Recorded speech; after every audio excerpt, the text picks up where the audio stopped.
All right, so now we're looking at part B, and it says each pair of figures below are similar. So it just tells us that straight up. What multiplier or scale factor is used to enlarge or reduce the second figure in each set? So we have to learn what a multiplier or scale factor is. So if we're going to take a look here at the Eiffel Tower, it looks like the picture on the left. That is the actual Eiffel Tower. It's huge. But now if I were to draw it like on my sheet of paper, this is how I would draw it. It would be this big. So if I were to make a scale for my drawing compared to the actual Eiffel Tower, every 1 centimeter that I draw, so like that's 1 centimeter, that is in proportion to 36 meters. So like that would be going like this high in the Eiffel Tower. And then if I drew another centimeter, that'd be like going this high in the Eiffel Tower. And another centimeter, that'd be like going that high on the Eiffel Tower. So every 1 centimeter that I draw is 36 meters in real life because it's huge, right? And so that is an example of a scale drawing, an image or figure that is similar to the original. So my drawings are similar, they look the same, but obviously one was scaled up. It was made a lot bigger in real life when we look at the real Eiffel Tower. Or you could think about this as this is the Eiffel Tower on the left, and my drawing that I drew was made a lot smaller. Okay, however you want to perceive it.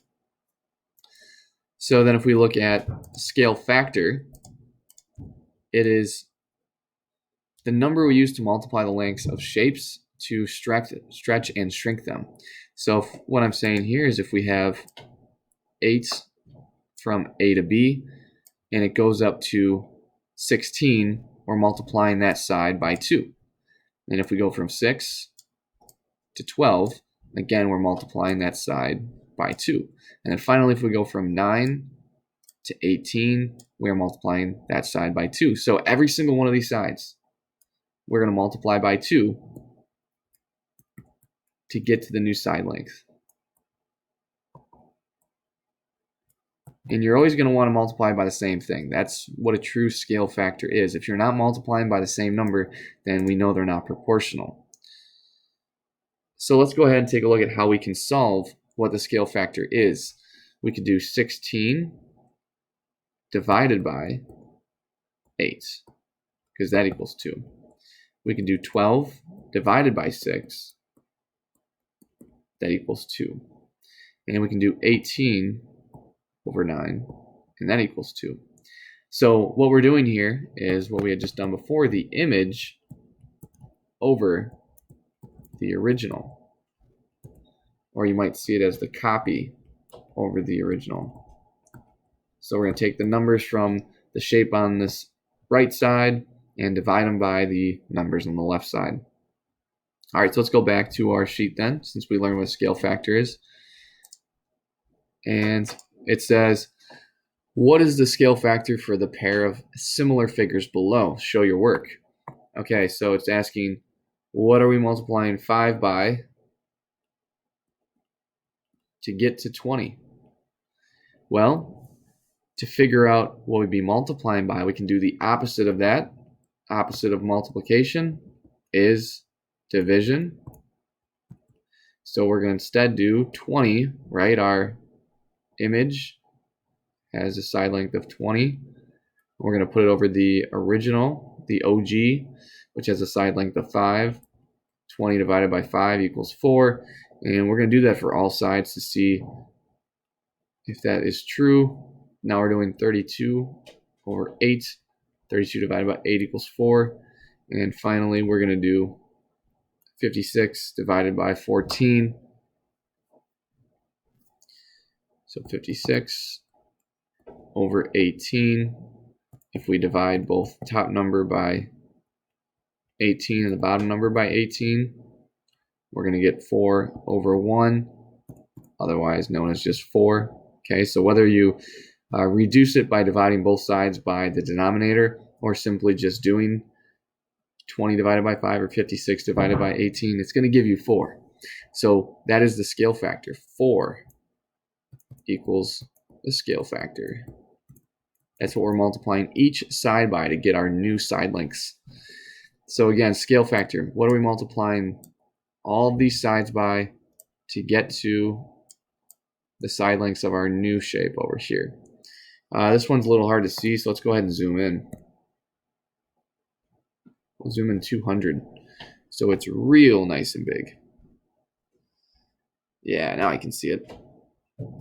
All right. So we are going from 5 centimeters to 15. So what are we multiplying to get from 5 to 15? Well, I can use division to help me figure that out. 15 divided by 5, the image over the original. And if we divide both by 5, we're going to get 3 over 1, or simply just 3.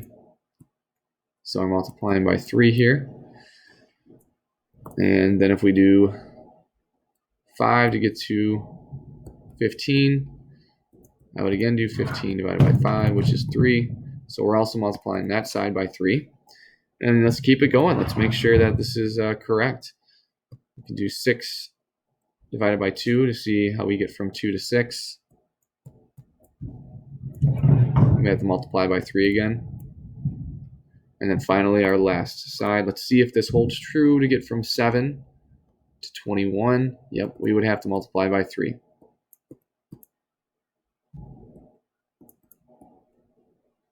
All right, so scale factor here.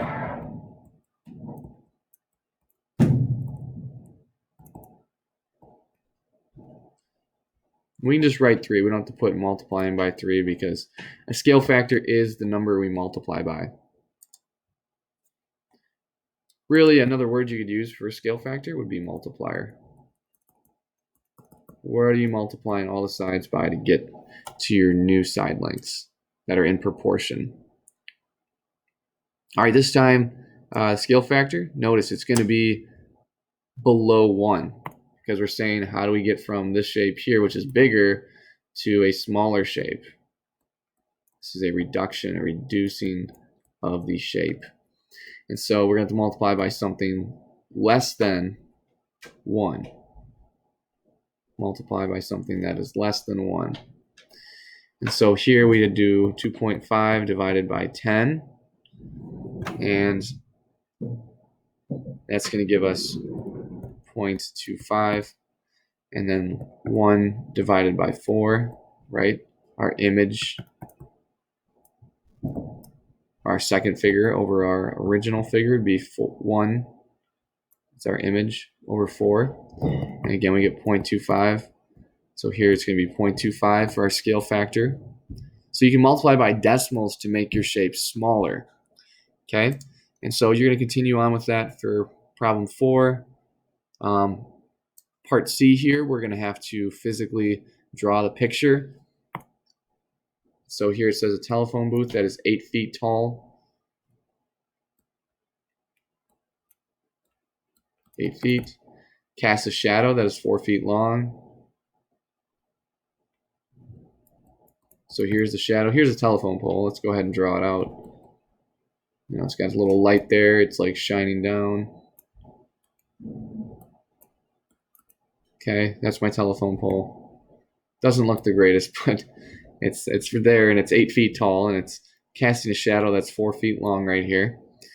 And it's in proportion to a lawn ornament that casts a shadow of 2 feet. So we're going to redraw a scale drawing here, and this has a 2-foot shadow. So how tall would this lawn ornament be? Okay, so we have 2 feet over 4 feet. Our image over our original. And that's going to be, let's see, 2 divided by 4, 0.5 or 1/2. And so now we'd have to write this side over 8. So it would be like what over 8 feet would equal 0.5 or 1/2. So what would go here for x? That when you divide it by 8, it equals 0.5 or 1/2. and that would be how tall the lawn ornament is, okay? So really, you're just having to set it up just like we were doing before, but first you have to draw the picture so that it matches your scenario. So again, a telephone booth is 8 feet tall, so there's my 8 feet, and then it casts a shadow that is 4 feet long, so there's my 4 feet. Find the height of a lawn ornament that casts a shadow that is 2 feet. So I make sure that I have the shadow with the shadow, so 2 over 4, and then I have the height with the height, which would be the missing number over 8. Okay, and you're going to do the same thing for the next few problems. And then once you get down here, you're going to complete exit ticket 1.2. So that's going to be right here at the very bottom. And you're going to determine if these two figures here for question 1 are similar. And then you're going to determine if these two figures here for question 2 are similar. So you're not just going to write yes or no and move on. You're going to have to show your work. All right, remember, image over the original. That's how you can find your scale factor. And you need to have the scale factor to be the same or equal for all of your ratios in order for them to be proportional or similar. And here we're just identifying corresponding sides and angles. So that's going to be what we did at the first part of this packet. If we scroll all the way up, right? Corresponding sides, corresponding angles, that kind of stuff.